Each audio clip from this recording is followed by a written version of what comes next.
My name is Pete Stahl, and I am appearing here today on behalf of the League of Women Voters of the Los Altos-Mountain View Area. I'd like to welcome you all to today's pros and cons, and it's really pros and cons plus, as you'll see in a moment.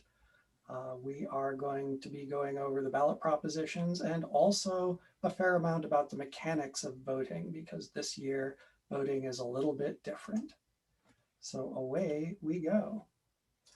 I'm appearing on behalf of the League of Women Voters Education Fund, which is a 501c3 nonprofit. Now, this is separate from League's advocacy branch.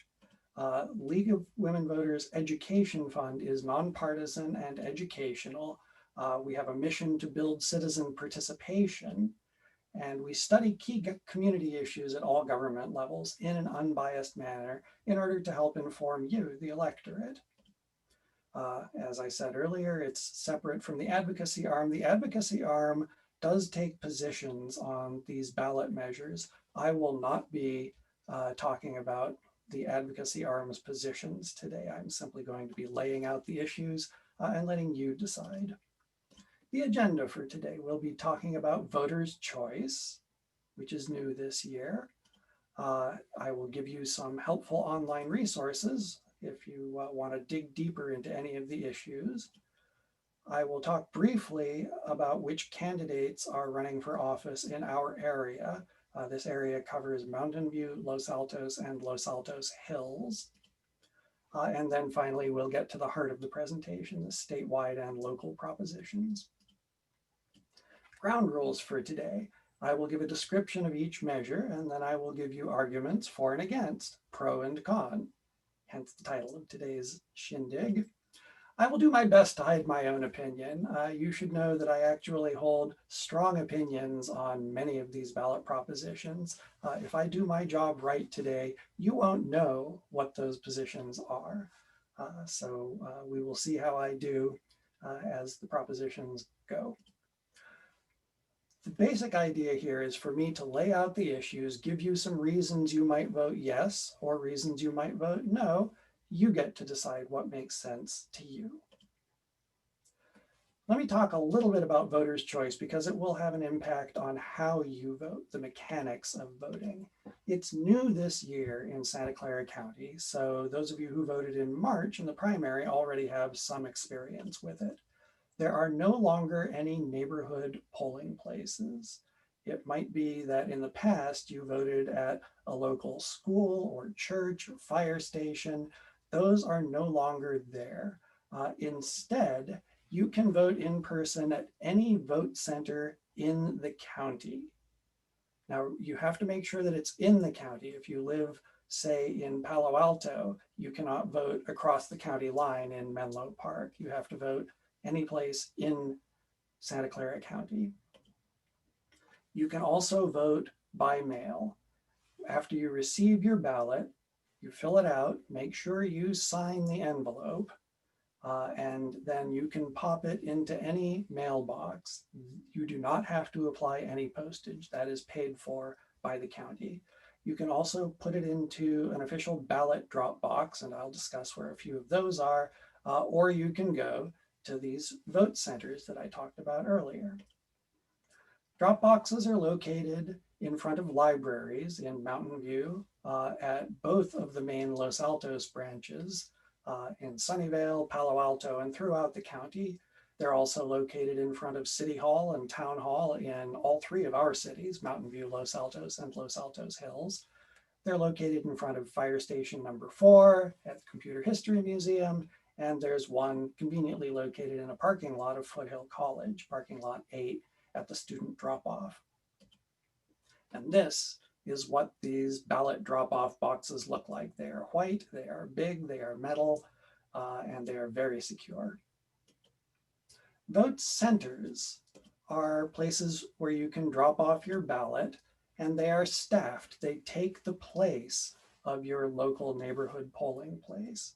They also provide language assistance, and I don't have information on exactly which languages are supported at which vote centers, but I'll show you where you can get that information. Vote centers also have accessible voting equipment for people with disabilities who might need extra help in voting. You will be able to do same-day register and vote if you go to a vote center. You can do this all the way through Election Day, Tuesday, November 3rd. Vote centers are open starting on Halloween Day, October 31st. Some of them may be open earlier, but I don't have that information yet. Today is October 4th, and the list of vote centers is still a little bit subject to change, and the first days that they are open is a little bit subject to change. But at the very least, you will be able to vote starting on Halloween, October 31st, from 9 to 5 every day before Election Day. You can also go to the vote center on Election Day, and the hours on Election Day are 7 o'clock in the morning until 8 o'clock in the evening. Vote centers in our area are at the Mountain View Community Center on Rengsdorf, the Los Altos Youth Center on San Antonio, Town Hall in Los Altos Hills on Fremont, and these other places, Mobile Home Park, various churches in all three cities. There are more listed at sccvote.org, and I'll have a little bit more about sccvote.org. That is the Santa Clara County Registrar of Voters site, and it has all of this information there just in case you need to look it up. It will also be listing any earlier start dates. Those of you who need accessible voting, there is a program within the new voting protocol called Remote Accessible Vote by Mail. It's at-home voting for voters with disabilities. In essence, you can use your own accessible tools at home to fill out your ballot. And once you've done that, you can then send in a printout of the results of your vote. This can also be used by overseas and military voters. You mark an electronic ballot using your own assistive technology at home, and your vote stays on your computer. As you can see, the last bullet point here, that ballot selections are not transmitted electronically through the internet. When you use remote accessible vote by mail, it's simply a way of creating a ballot with your choices on it on your computer. You then have to print that out and return it by mail. All votes have to be sent in by mail or in one of those white drop boxes, or handed in paper to the people at one of the voting centers. sccvote.org. Please be sure that it's .org. If you go to sccvote.com, that address belongs to one of the political parties, and you'll end up seeing information that that party wants you to see. If you go to sccvote.org, you will go to the County Registrar of Voters, and this will have all of the information about the mechanics of voting. For most of us, we'll receive the ballot in the mail, fill it out at home, put it in the envelope, sign and date the envelope, and either pop it into one of the white drop boxes or put it in the US mail. And a couple of screenshots from the Registrar of Voters. One of the cool services provided at the Registrar of Voters is the ability to track your ballot. You fill out this form with your birth date and which election and your address. And a few days after the election, it will tell you whether your ballot has been counted. There are other online resources that you can be using to help you decide how to vote. The first of these is easyvoterguide.org. It's available in all of the languages you see here. There are plenty of ways to help cut down the complexity of the ballot measures. Here's an example, a simple half-page summary and pros and cons of, for example, Proposition 23. If you want to go into more depth, you can use votersedge.org. Votersedge.org asks you where you live and then finds your ballot. And you can see here, the top of the ballot has various elective offices. Further down are the ballot propositions. For each of the races, there are capsule summaries of the top priorities of the candidates, and then much more detail. One of the fun things that I like about Voter's Edge is it enables you to follow the money. In this race here, you can see the candidate on the left has raised $1 million. The candidate on the right has raised only $5,500. And you can see who the largest contributors are. And this might help you understand what the candidate feels is important and who in the community are supporting them. And finally, there is the website of our own local league, the League of Women Voters of Los Altos-Mountain View. That's lwvlamv.org. We have pointers to all of the resources that I've just told you about.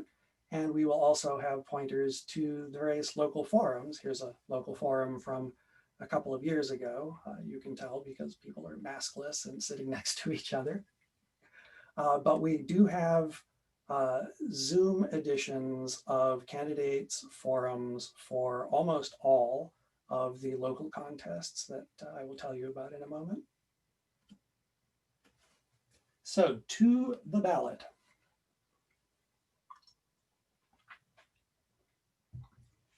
At the top of your ballot, of course, will be the presidential election. There are not just Democratic and Republican tickets, there are also 4 other parties that are running slates for president and vice president. When you vote for this, you can vote for any of these 6 parties, or you can write in your choice. This is the only contest on the ballot where you can do a write-in. And that's because for the legislative elections in California, we now have top 2 voting. When we voted in the primary way back in March, which seems like quite a while ago, we did the first part of top 2 voting, which is picking the 2 finalists. The 2 top vote getters in that March primary election are now on the ballot here in November. And because of that, there is no opportunity to add a write-in vote. You really have to choose one or the other. And as you'll see, in some cases, this means 2 members of the same party, or it might mean in certain other districts, 1 member of a party and another member who has no party affiliation. These are the choices that we made back in March.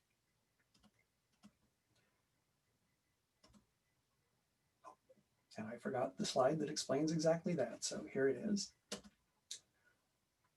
So for the House of Representatives, our area is District 18, which covers Mountain View, Los Altos, Los Altos Hills, and all of the cities you see here and more that's off the map. In the primary in March, the top 2 finishers were both Democrats, and those are the only 2 choices you have. If you are not a member of the Democratic Party, it's up to you to decide what to do here. You might research these 2 candidates and choose the one that aligns most closely with your views. You also have the option of leaving this blank. You do not have, unfortunately, or fortunately, depending on how you feel about top 2, you do not have the option of writing in. In the state Senate district, which begins in Sunnyvale and heads north all the way past San Mateo, these are the 2 candidates, Josh Becker and Alexander Glue. Our state assembly district is half the size of the Senate district. And we've got Mark Berman and Peter Otaki. Once again, no write-ins allowed. There is 1 judge on the ballot, and you vote to confirm or not to confirm this judge. Santa Clara County Board of Education. Here we have local contests where there may be multiple seats involved. In this case, there's a single seat and 2 candidates. In the Foothill De Anza Community College District, there are 3 seats open this election and 4 candidates. You can vote for 1, 2, or 3 of them. The Mountain View Los Altos High School District has 2 seats open and 3 candidates. Those of you in the Los Altos School District, there are 2 seats and 2 candidates, and therefore there's no election. Neither of these candidates will appear on the ballot. They automatically win and will be sworn in shortly after the election. In the Mountain View Wisman School District, on the other hand, there are 3 open seats and 5 candidates. For Los Altos City Council, 7 candidates for 3 seats. Los Altos Hills City Council, 5 candidates for 3 seats. Mountain View City Council, 9 candidates for 4 seats. El Camino Healthcare District, 5 candidates for 3 seats. And that's the end of the candidates. So you can see already it's a fairly lengthy ballot, and we haven't even gotten to the propositions. So I encourage all of you to start looking at these things as soon as you can, or as soon as you receive your sample ballot and your actual ballot as well. Those should be in the mail very shortly. On the ballot this year, regarding propositions, there are 12 state propositions. They are numbered 14 through 25. And I will be going through these in a fair amount of detail. There are also 3 local measures that affect our area of Mountain View, Los Altos, and Los Altos Hill. City of Mountain View has a measure named C. The Santa Clara Valley Water District has a measure named S. And then there's a very creatively named measure RR for the railroad. And that's a Caltrain sales tax, and that would cover San Francisco, San Mateo County, and Santa Clara County. So let's dive right in. I will be pausing for questions every 2 or 3 after a particularly complex or interesting ballot measure. The statewide propositions, starting with Proposition 14.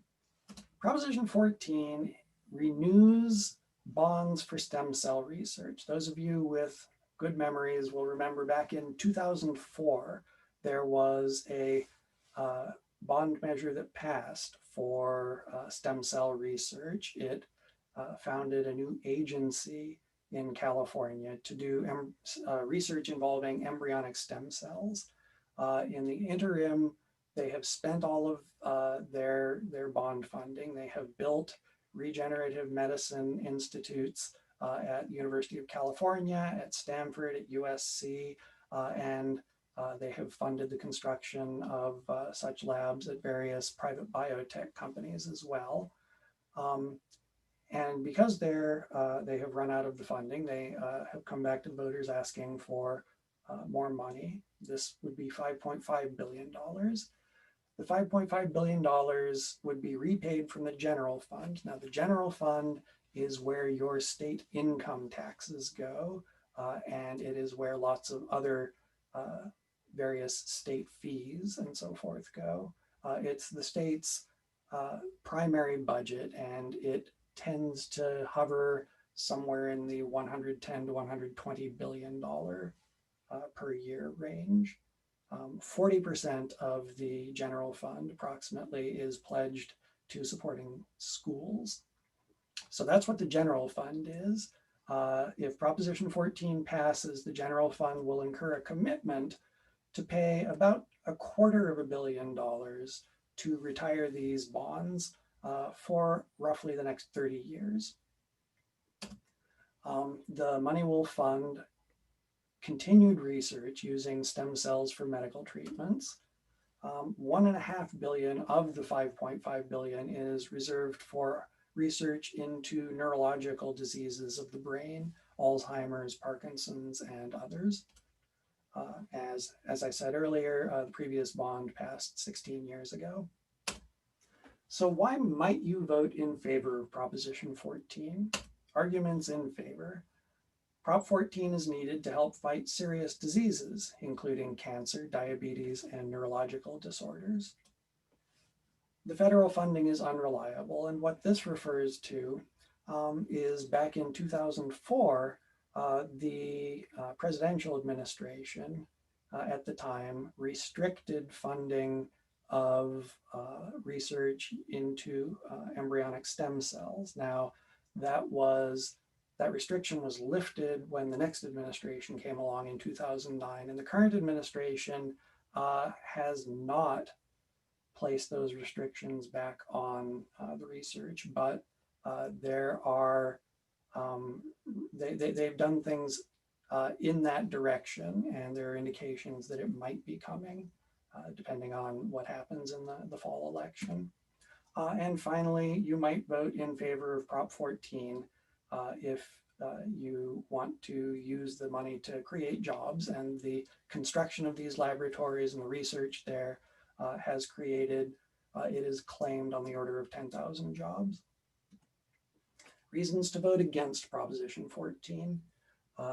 It contains expenses that are not capital expenses, things like short-term expenses for administration, for laboratory equipment and chemicals, and people who believe that bond funding, a long-term loan over the course of 3 decades, should be used only for capital equipment that will last the duration of the loan, believe that Prop 14 makes inappropriate use of the bond proceeds. A second reason to vote against Prop 14 is that this research is traditionally funded by the federal government, and it's very unusual for the state to step in. And finally, we can't afford that $250 million a year in this time of uncertainty. It is by no means certain what the state budget will look like for the next year or 2 or 3. And so people who are opposed to Prop 14 believe this is the wrong time to be taking on an additional burden. So that's Prop 14. Prop 15, taxes on commercial property. This has to do with the original Proposition 13 of 1978. When Prop 13 passed, there was double-digit inflation in California and the entire country, and that caused property values and therefore property taxes to rise a great deal every year. What Prop 13 did was it rolled back the assessments and said for both residential and commercial/industrial property, your assessed value and therefore your property tax bill can increase only 2% per year, regardless of the market value of that property. So that as long as you or your commercial entity owns that property, your property taxes will go up a predictable maximum of 2% per year. Proposition 15 proposes a split roll. Under Proposition 15, residential property taxes will retain that cap of 2% increase per year, but commercial and industrial property will now be taxed at its current potential resale value. In other words, it will be reassessed at market rate. As I just said a second ago, residential real estate is unaffected by Prop 15.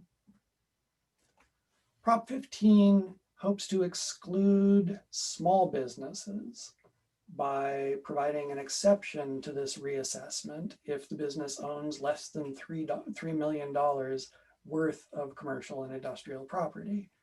It also excludes the first $500,000 of business equipment. Now, you may not be aware, as I was not aware when I first started studying this, that business equipment is considered property and is taxed along with the real estate. Under Prop 15, if you own $500,000 or less worth of business equipment, your tax bill for that business equipment will be $0. So this bullet describes mechanisms to to exclude smaller businesses that own their land from the reassessment. The impact of Proposition 15 is that it will provide anywhere from $6.5 to $11.5 billion in new revenue, 40% of which will go to schools and community colleges, the rest of which will be distributed to local governments by the state. Why might you vote in favor of Prop 15? One reason you might believe that Proposition 13 was not intended to benefit wealthy corporations, but rather was aimed at residential real estate. And this corrects an overreach on the part of Prop 13. You might vote in favor of Prop 15 if you believe that this money is needed for schools, fire departments, and other local services. And you might vote for 15 because you believe that only larger property owning companies should be subject to this, and small businesses and farms are protected under Prop 15. Reasons to vote against Prop 15. Raising taxes will increase the cost of everything. That the companies that that will have their taxes, property taxes increased by Prop 15 will pass those costs along. That many small businesses will be hurt despite the protections. The background to this argument is that most small businesses, rather than owning their property, they rent. And a typical part of a commercial property rental agreement is that the tenant pays the property tax. So in this case, a small business that rents will actually be subject to the large increase that's likely to happen in the property taxes for where they have their business. And finally, this refers to the disbursement of the money from Prop 15. It says here, basic aid school districts may not get any of the new revenue except for a token $100 per student. Oh, I'm seeing a couple of requests for me to speak up. I will get a little bit closer. Here we go. Okay, so let me talk a little bit about the basic aid school districts and how the money will be distributed. There is a per student budget that the state has laid out. And those districts that are in areas where there is a high amount of property taxes collected exceed that state budget. And those districts are referred to as basic aid because rather than getting compensatory or aid to bring them up to the level, they're above that. Basic aid school districts under Prop 15, if their local property taxes exceed not just the current funding level, but also the raised funding level that will occur under Prop 15, they will get $100 per student only. And this, as I understand it, is likely to affect a lot of the school districts in our area. So let me pause right here and see if there are any important questions. And I'm not seeing. Good, well, let me invite you as we go along to type your questions into the Q&A window. And I'll pause after a particularly complex ballot proposition and take a couple of questions. I don't want you to have to wait a whole 45 minutes to ask a question on a given issue. All right, Proposition 16 has to do with affirmative action. This reverses a ballot proposition from 24 years ago, Prop 209, which outlawed affirmative action in the state. If Prop 16 passes, it will allow public agencies and universities to include factors such as race, sex, color, ethnicity, and color of country of origin as part of their decision making. Prop 16 will affect public hiring and contracting, and it will also affect admission to public colleges and universities. And I should point out that affirmative action, particularly in college admissions, is intended to be remedial, and it can only be used to distinguish among candidates who are equally qualified. There are no quotas or set-asides allowed under affirmative action, and these are limitations are the result of Supreme Court rulings over the years.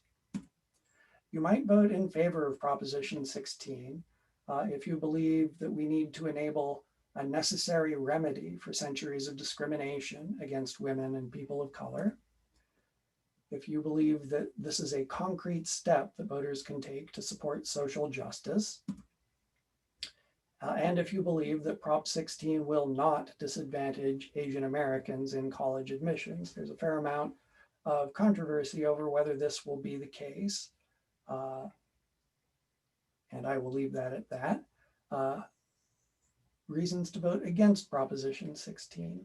The state should be race blind and treat everyone equally. Not every minority member is disadvantaged, so not every minority member needs affirmative action. The opponents of Prop 16 might believe that affirmative action should help only those who truly need it. And Prop 16 may lead to higher contract costs than the current lowest qualified bidder system that is used when public agencies let contracts. Proposition 17, parolee voting. Prop 17 will allow people who have been released from prison after their prison terms and are currently on parole under the supervision of a parole supervisor. It will allow them to vote. As it is today, parolees are not allowed to register or vote. This would affect approximately 60,000 parolees in California. People in prison will remain ineligible to vote. You might vote in favor of 17 if you believe that parole exists to retrain felons to be good citizens, and that voting is a key part of citizenship, so voting for parolees will help them adjust. You could vote for Prop 17 if you believe that recidivism, returning to prison, is lower in places that allow parolees to vote.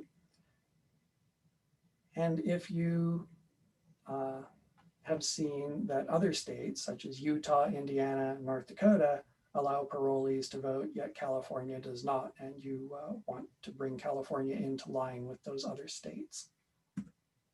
You might vote against 17 if you believe that felons should complete the whole sentence, including the prison term and parole, before being allowed to vote. If you believe that voting should be reserved until after parolees have proved that they've changed by successfully completing the parole period. Or if you believe that crime victims deserve justice and that allowing the convicts to vote during parole is not justice.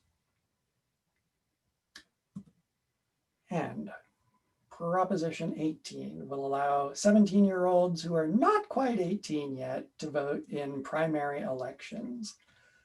This year, our primary election was held in March, and the general election is being held 8 months later. There is a collection of people who were 17 back in March and will be 18 in November. The question under Prop 18 here is, should those people be allowed to select the finalists and nominate the presidential candidates in March if they're going to be voting on them in November?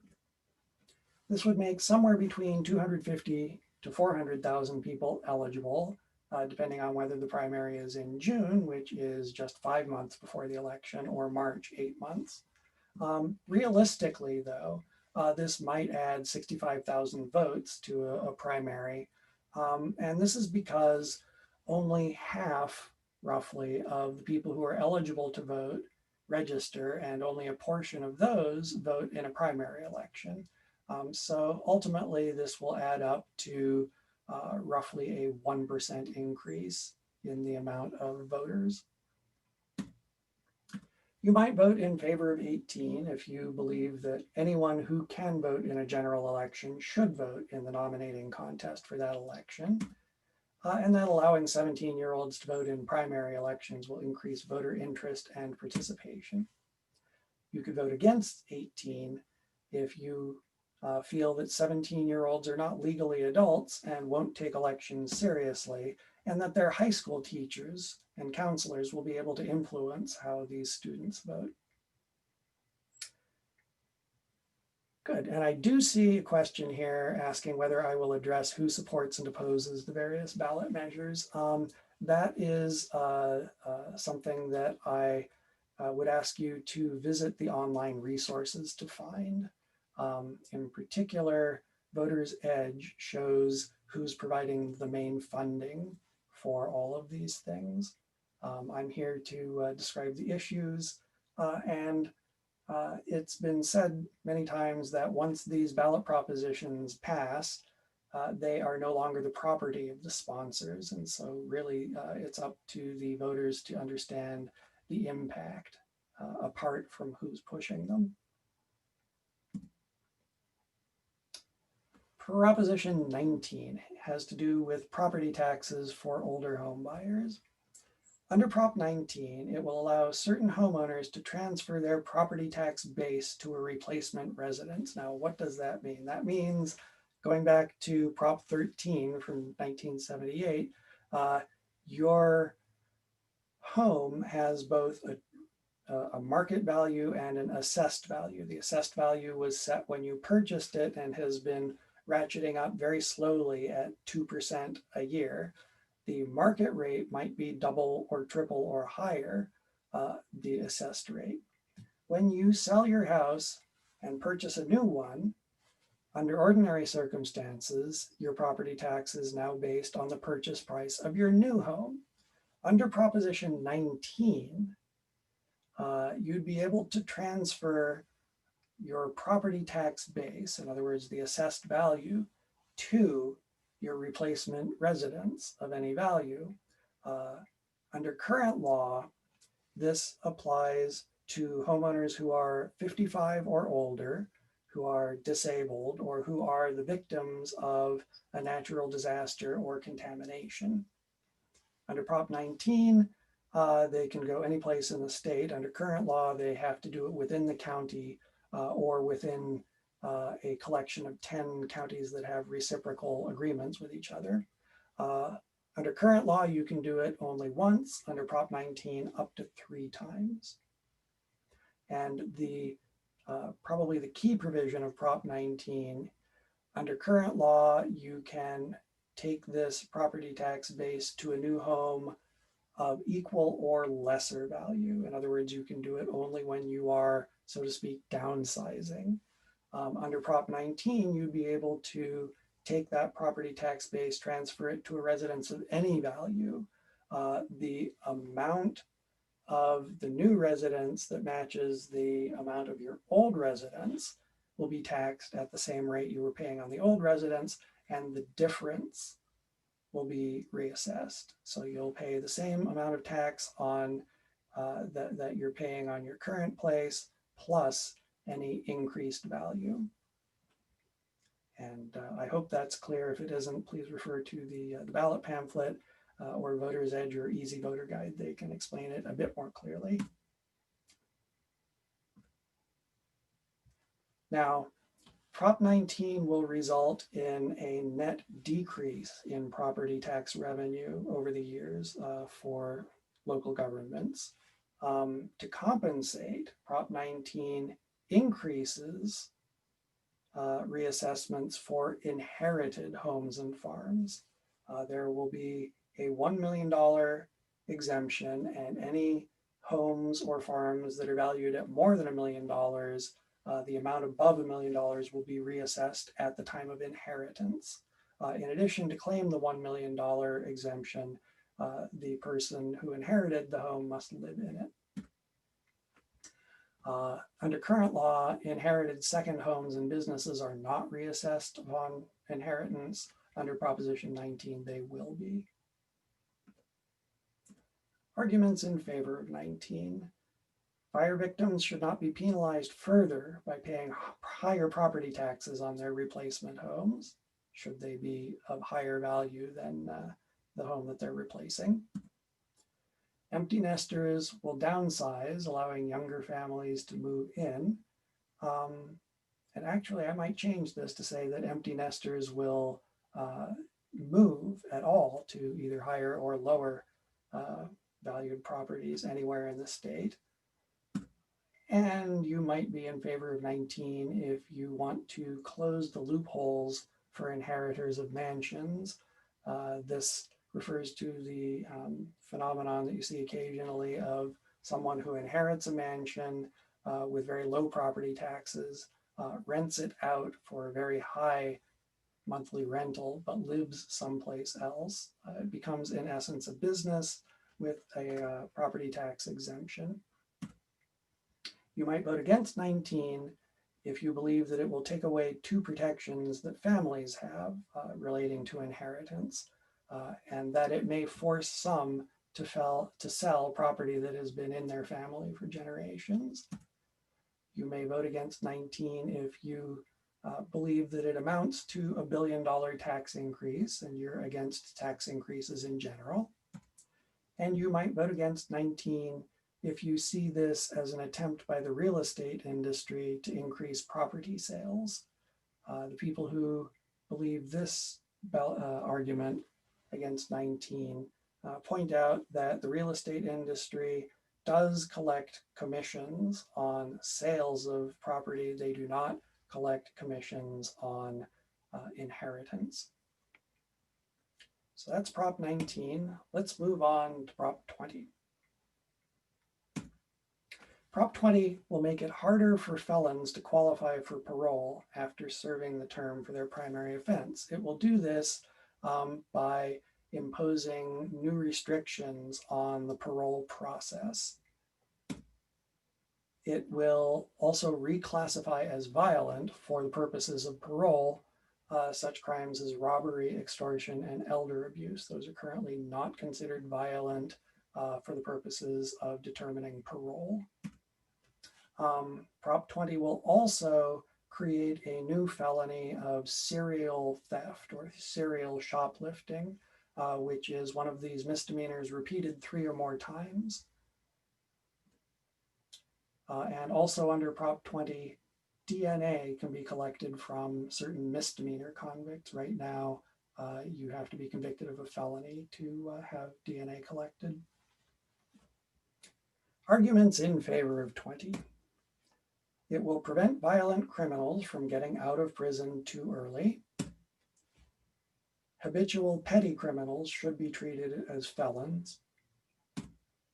And DNA from convicted drug possessors and shoplifters, which are 2 of the misdemeanors that would be included, will help solve more serious crimes.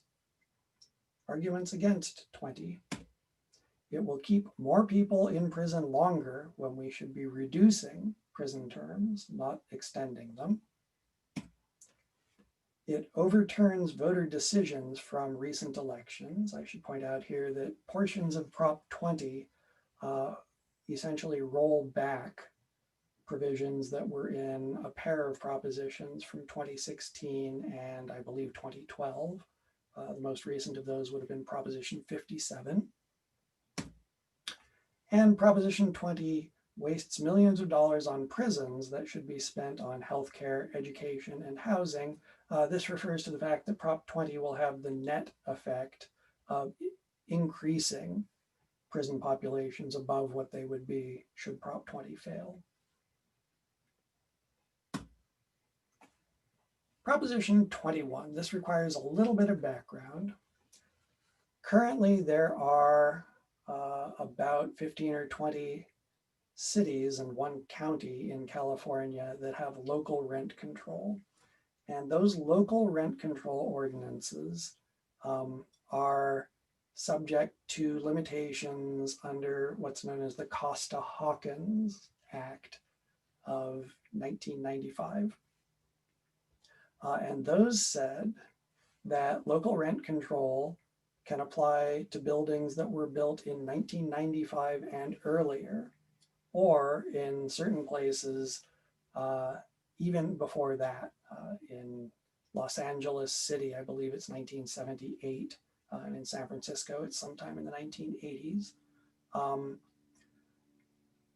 Now, one important thing to note is that last year, the legislature passed and the governor signed statewide rent control. Now, under statewide rent control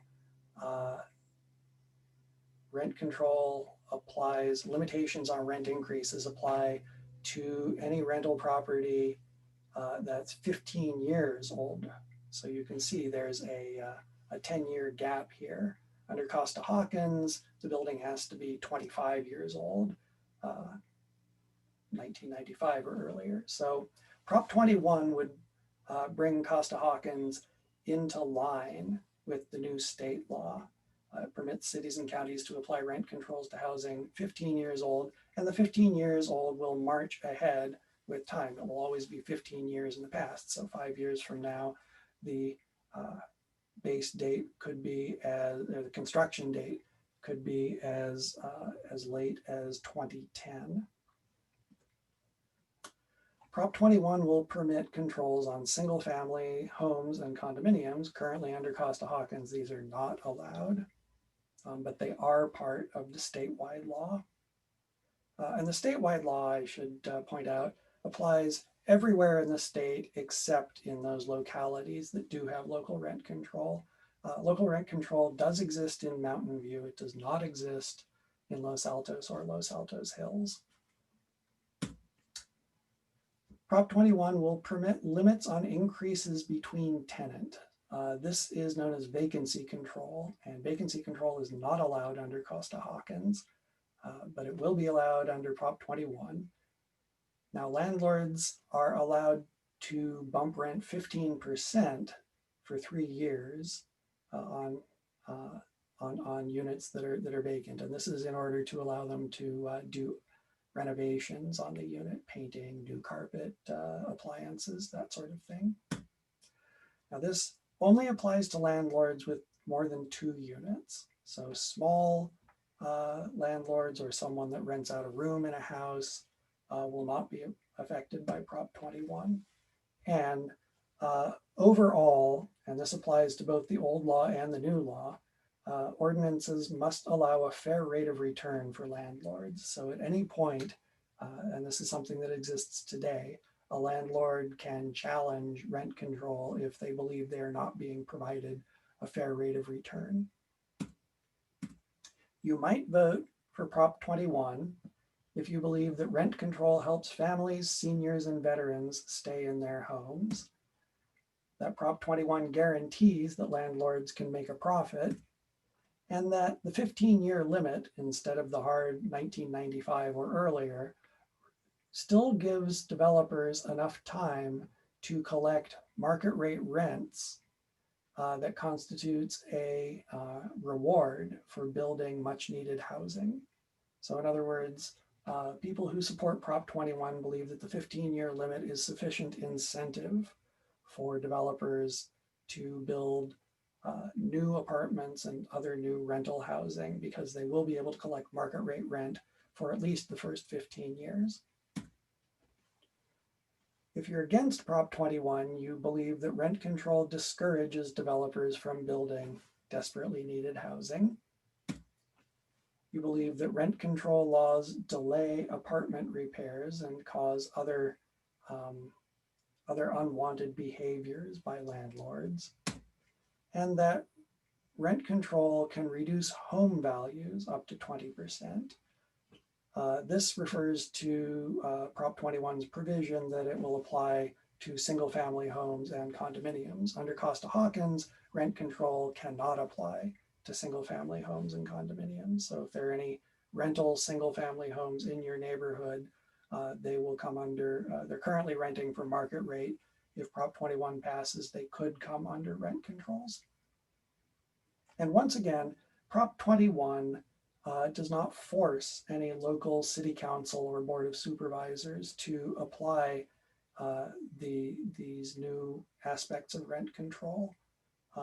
Instead, it simply empowers the local governing body to act within these relaxed limitations. So at this point, let me take a quick look at the Q&A and see if there's anything particularly interesting, and I'm not seeing any. Good. Off we go to Proposition 22. This is the proposition that has broken the record for the amount of money raised in support and opposition. Under a new law that went into effect on January 1st of this year, people who drive for Uber and Lyft and DoorDash and other transit-oriented online companies are now classified as employees rather than independent contractors. Under Prop 22, these drivers would be classified once again as independent contractors, not employees. And the main difference is that employees are entitled to receive minimum wage for all hours worked and overtime if it is more over a certain amount per week. They're entitled to sick time, unemployment insurance, health insurance, and workers' compensation. Under current law, they are entitled to all of these. And that current law is referred to frequently as AB 5. If Prop 22 passes, they will not be entitled to these. Instead, Prop 22 will offer certain other benefits. It will offer 120% or 1 1/5 of minimum wage, and that minimum wage will be applied to the hours only during which they are driving passengers or doing a DoorDash delivery. So time waiting for the next gig will not be counted under this 120%. And a recent study indicated that on average, and there's a tremendous amount of variation, but on average, these drivers spend roughly 1/3 of their time waiting. So you can do the math on that. Prop 22 guarantees a health stipend for those that work a minimum of 25 hours per week. They would get 82% of the premium for what the California ACA Covered California advertises as the bronze plan, which is the lowest level. So for that, a driver would have to work for 25 hours a week, which is to say 25 hours of engaged time driving passengers or cargo. If they fall below 25 hours a week for a quarter, they would get half of this. And if they fall below, I believe it's 15 hours a week, they would get none. Prop 22 also guarantees a maximum 12-hour workday for these drivers. And Prop 22 prohibits local regulation of these services.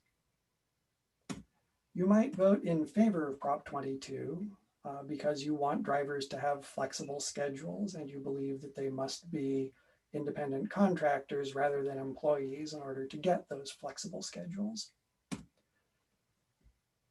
You might vote for Prop 22 if you feel that the business model for Uber and Lyft, DoorDash, and these other companies requires use of independent contractors rather than employees. And that if Prop 22 were to fail, hundreds of thousands of good jobs, whether they're full-time or side gigs, would be lost. You might vote against Prop 22 if you feel that employees can have flexible schedules as well as independent contractors, that these companies can afford to pay employee benefits to drivers, and in fact, the business model does not require the drivers to be independent contractors. And you might vote against 22 if you feel that the drivers deserve sick leave, unemployment, overtime, and the other benefits that are not replaced under Prop 22. Prop 23. This is real issue whiplash here. There are a lot of variety in these late propositions. Prop 23 requires kidney dialysis clinics to have a doctor present whenever patients are receiving treatment. This is currently not a requirement of these kidney dialysis clinics, and there are two main kidney dialysis clinic companies in California. One is called DaVita, one is called Fresenius, so this measure would largely affect those two. Under Prop 23, the clinics would need permission from the state before closing a location or reducing services at a location. And under Prop 23, clinics could not discriminate against clients based on their insurance. Now, this refers to something that was observed at clinics of both of the main chains, where they were encouraging or persuading, or some would say pressuring, their patients who were on Medicare to drop Medicare and instead enroll in a private insurance plan. And the premiums for that insurance plan were heavily subsidized by the Kidney Foundation. Kidney Foundation receives the bulk of its funding from Fresenius and DaVita. Under those conditions, Fresenius and DaVita receive reimbursement from private insurance that is 4 times the size of the reimbursement that they received from Medicare. Under Prop 23, that kind of behavior would be outlawed. And by the way, there are lawsuits pending on the scheme, I hesitate to say scam, that I just described. You might vote in favor of Prop 23 if you believe that dialysis is a dangerous procedure and there ought to be a doctor on site just in case some problem occurs. That rural communities need the protection from closure that Prop 23 will provide, and that clinics should not be pushing Medicare patients into private insurance in order to collect higher reimbursements. You might vote against 23 if you believe that doctors are unnecessary and are in fact needed elsewhere, and that Prop 23 will reduce the quality of care where those doctors are truly needed. That the increased cost of this measure would naturally force some clinics to close, making it harder for patients to get the life-saving treatment, in particular in areas that don't have many of these clinics. Patients might be forced to drive long distances multiple times a week to get this treatment. And finally, opponents of Prop 23 point out that there was a similar measure on the ballot 2 years ago, and voters rejected that, so they should reject Prop 23 as well.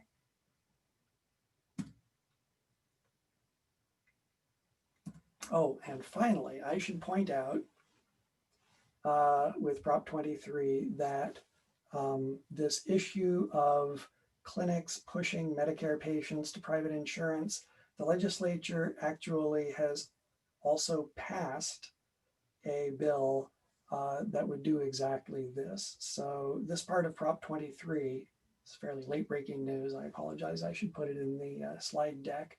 But this part of Prop 23 won't actually do much over and above the existing new law. So what that means is that Prop 23, in essence, is about dialysis clinics having a doctor present, and the second bullet needing permission from the state before closing or reducing services. Sorry about that. Next time I give this talk, I will have that update at my fingertips.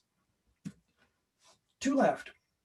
Prop 24 has to do with consumer privacy rules. Now, there is a new consumer privacy law that went into effect at the beginning of this year and was enforced with fines starting just a few months ago in June.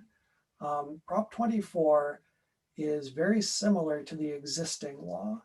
The difference is, I'm going to jump to the fourth bullet here, the law at the bottom of the page. The current law was passed by the legislature and it can be amended by the legislature. Under Prop 24, these consumer privacy rules can be amended only to increase protections. And as we'll see, advocates for Prop 24 believe that the law is vulnerable to lobbying from the industry. So people who favor 24, I'm jumping ahead here a little, believe that we need the law in order to prevent the legislature from decreasing consumer protections. So back up to the top here, Prop 24 will increase consumers' control of personal data.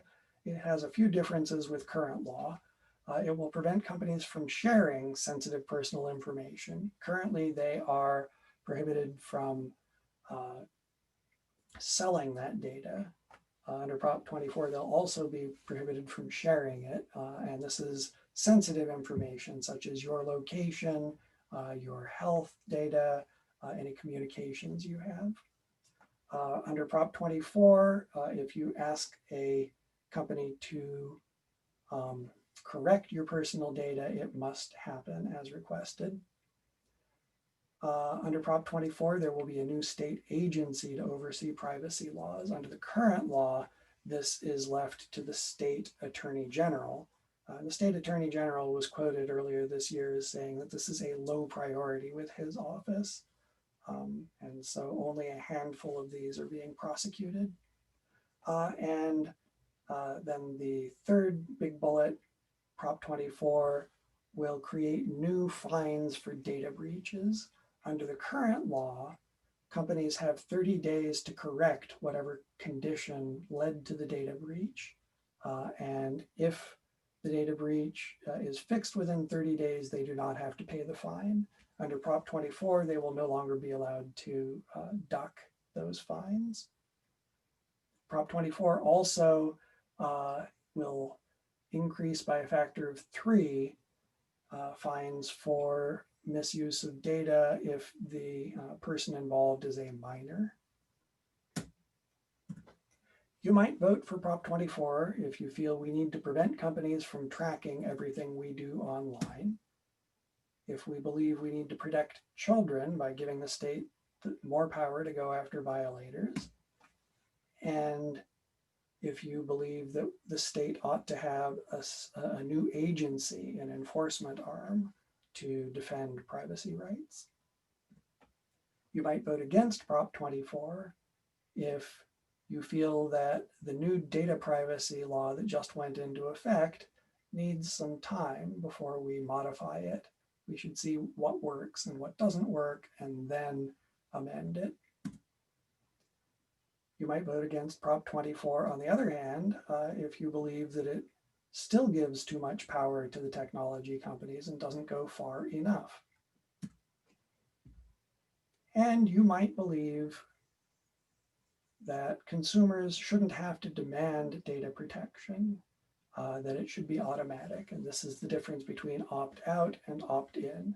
Under Prop 24, it's up to the consumer to find and click the opt-out button for sharing and selling of data, and collecting and keeping of data.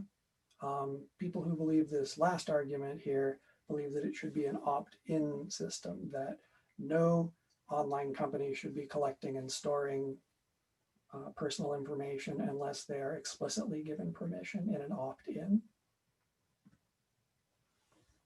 And last on the ballot, Prop 25, which would eliminate cash bail. This will eliminate the payment of bail, which, for those of you who aren't familiar with it, bail is essentially a collateral, something that you give to the court in order to obtain release from jail while you're awaiting trial. Under Prop 25, all arrestees would be released free after being arrested until their arraignment, unless a court determines that they are at risk of either committing a new crime or missing a court date. Those people who have been arrested could be kept in jail until the arraignment. Now, part of this evaluation of whether the person is at risk of doing these things is an artificial intelligence program that evaluates people who've been arrested based on personal data such as age and also demographic history of people arrested for similar crimes. Finally, under Prop 25, if the crime that the person is accused of is serious enough, a tracking device or check-in with a probation officer can be required between arrest and arraignment and trial. You might vote in favor of Prop 25 if you believe that bail as a concept is inherently unfair.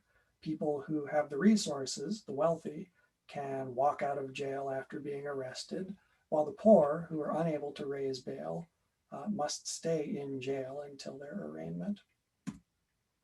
Prop 25 offers decisions based on public safety, not on money. And finally, Prop 25 would eliminate bail, and bail forces certain guilty pleas to crimes people didn't commit. It's possible for someone to be arrested for one crime, not be able to raise bail, be stuck in jail, and simply in order to get out of jail, decide to plead guilty to a lesser crime. That will spring the person from jail in most cases. But if you believe that's an injustice, you might vote in favor of Prop 25. You might vote against Prop 25 if you believe that zero bail lets dangerous criminals onto the street. If you believe that evaluating everybody who's been arrested will mean much more work for already overburdened courts. And you might vote against 25 if you believe that the artificial intelligence algorithm is biased against minorities, since it has been trained, the algorithm has been trained on data from a system that has been shown to be discriminatory. We've got 3 local measures, and I will go through these right now. In Mountain View, Proposition C will prohibit parking of oversized vehicles, which is any vehicle over 22 feet long or 7 feet wide or 7 feet tall, on streets 40 feet or narrower, with exceptions for vans for the disabled and certain short-term activities such as deliveries and construction. Now, in Mountain View, almost all residential streets are narrower than 40 feet. Also in Mountain View, an earlier ordinance prohibits parking of these oversized vehicles on any streets that have bicycle lanes. So for example, Shoreline Boulevard near El Camino Real, between El Camino and the train tracks, is 100 feet wide, but it has bicycle lanes on it, and so these large vehicles are not allowed to park there. Under Prop C, signs will indicate which streets are affected, and there will be penalties for the owners of the vehicles that leave them on streets narrower than 40 feet. It will be a parking ticket, and they will also be subject to towing.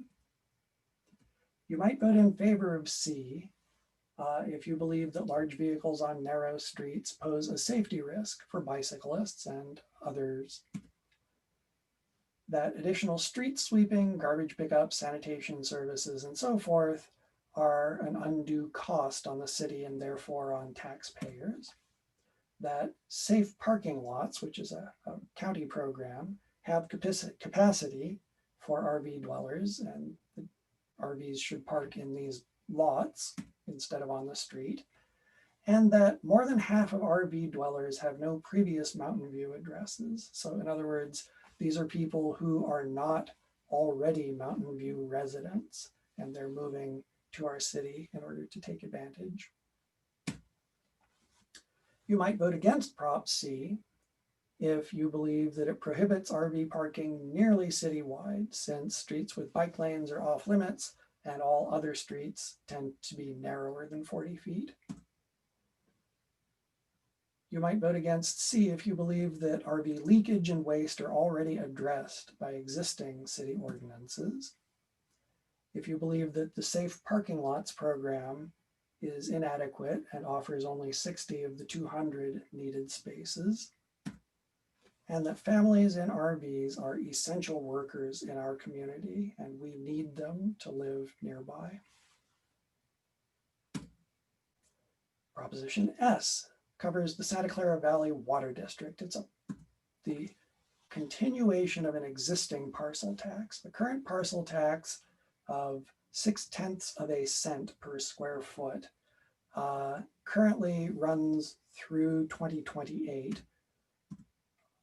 Under Prop S, Measure S, there will be no end date, and instead it will be up to the voters to repeal it at some date in the future. This will raise $45.5 million per year for the water district, and there's an exemption for seniors.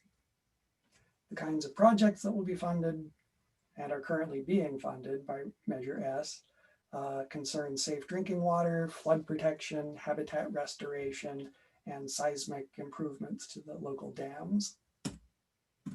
You might vote in favor of S if you feel that it does not increase taxes, but simply renews what the voters approved 8 years ago. That the safety of our water supply depends on the district having this funding, and that there is an independent citizen oversight commission that will ensure that the money is spent responsibly. You might vote against S if you believe that special purpose taxes must be reviewed regularly by voters and that Prop S will make this parcel tax permanent. And the voters will not get to have a say on it every few years the way they do today. You might vote against S if you note that many parcels are owned by non-residents who live outside of the water district and won't have a chance to vote on a tax that affects their property. And you might vote against X if you believe that the Independent Citizen Oversight Commission can have its findings ignored by the district board, that the Citizen Oversight Commission, in essence, doesn't have any real power.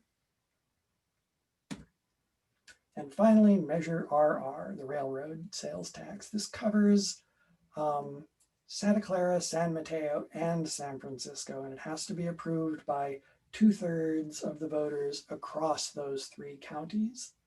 It is a 1/8 cent increase in the sales tax in all 3 of those counties, and it will provide $100 million per year for Caltrain. Much of that will go for day-to-day operations. Much of it will also go for capital improvements such as electrification and the new rolling stock that will be needed to make use of that, signal upgrades and station upgrades. Caltrain is currently funded by voluntary contributions of roughly $30 million a year from each of the 3 counties. And it's an open question whether the counties would continue to contribute that or use that $30 million for other purposes. You might vote in favor of RR if you believe we need it to keep Caltrain running for thousands of essential workers that are using it. If you want to fund system improvements like electrification, which provide faster and more frequent trains and also reduce noise and the air pollution caused by the current diesel engines. And if you want to help more people ride Caltrain, which will have the effect of preventing traffic congestion by removing cars from the highways. You might vote against RR if you think that Caltrain ridership may not recover following COVID-19, that many people will continue to be working from home and not commuting. If you believe that, then the capital improvements funded by RR could be an unused boondoggle like the high-speed rail system currently under construction in the Central Valley. You might vote against RR if you believe that sales taxes are regressive and hit poor people harder. And you might vote against RR if you believe that existing taxes can fund Caltrain at its current level, and we don't need a higher sales tax. So that's the end of my review of the ballot measures. It appears I've gone about a quarter hour over. Let me ask my co-host, Lisa, do we have time for questions, or should I ask people to attend our Q&A sessions? You should have some time. I think we gave it till 4:30. Okay, marvelous. So we've got about 14 minutes for questions. Do you want to open the microphones, or should we ask people to type them into the Q&A? I think we decided on typing. Okay, great. So if you've got questions, type away. Let me go down the list here. Got a question from Michael Murphy. What effect will Prop 22 have on other industries, such as musicians, actors, for-profit symphonies, theaters that employ those? So Prop 22 was about Uber, Lyft, and DoorDash drivers. Proposition 22 will have no impact on anybody who is not a driver for one of these people or goods transit applications.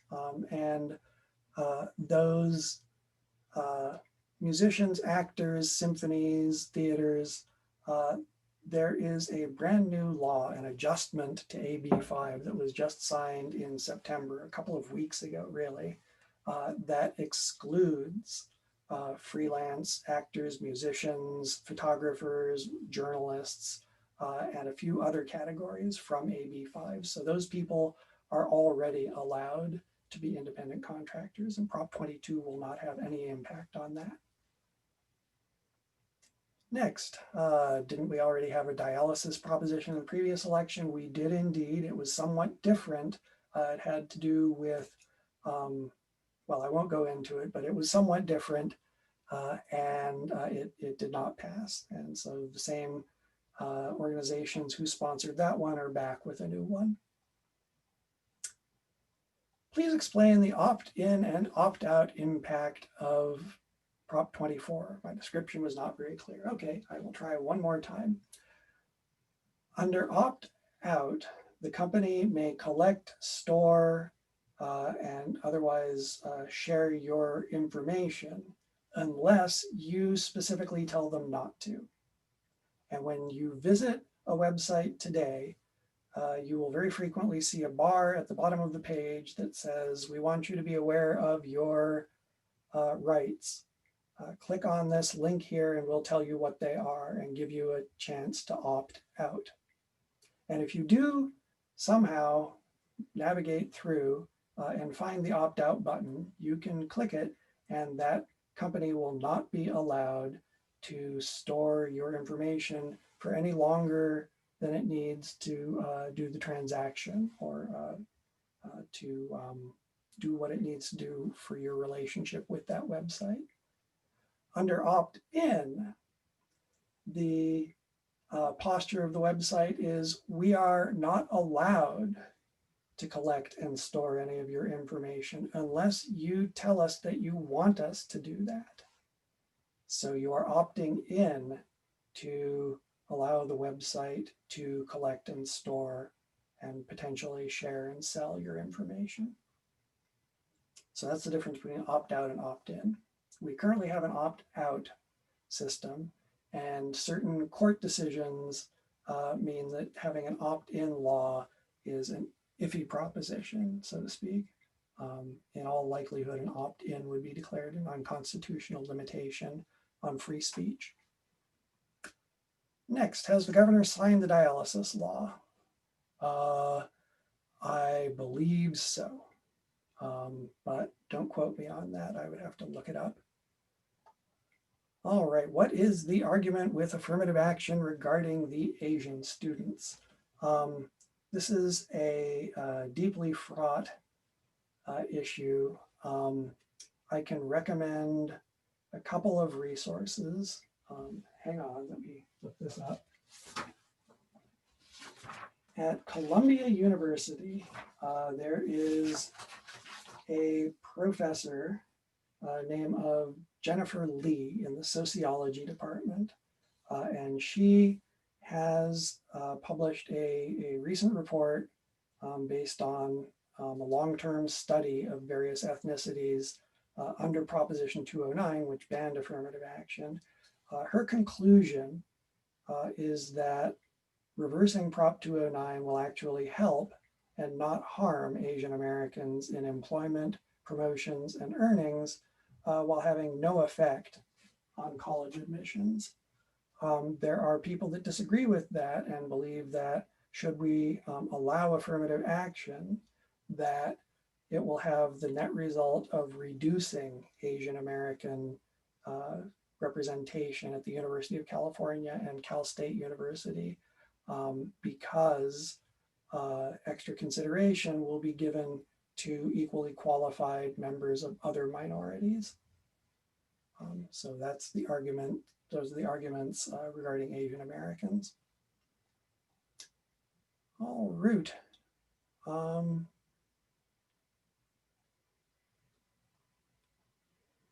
And I think that is it. Are there other questions?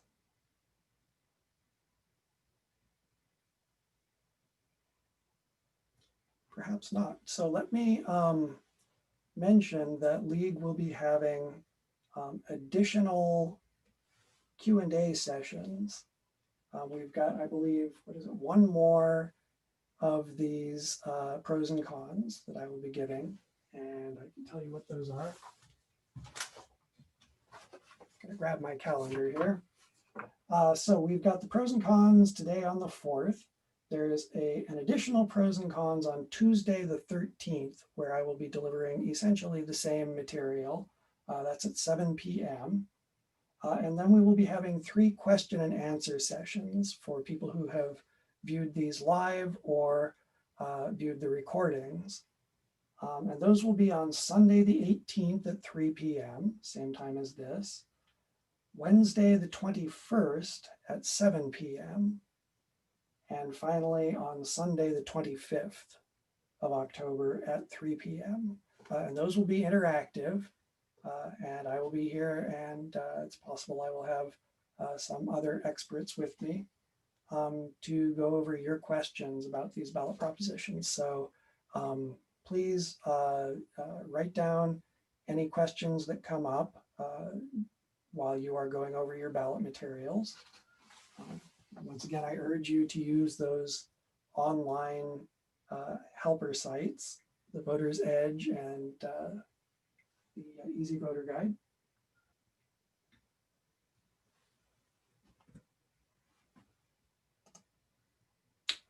And all of these are listed at our organization's website, League of Women Voters of Los Altos-Mountain View, LWVLAMV.org. And in addition to recording of this session, we also have recordings of the forums for the candidates for the many, many offices that you saw earlier. So I think we can probably end it here. I want to thank you all for your kind attention. I hope I was able to clear up more confusion than I caused, and come back with questions when we have the Q&A sessions.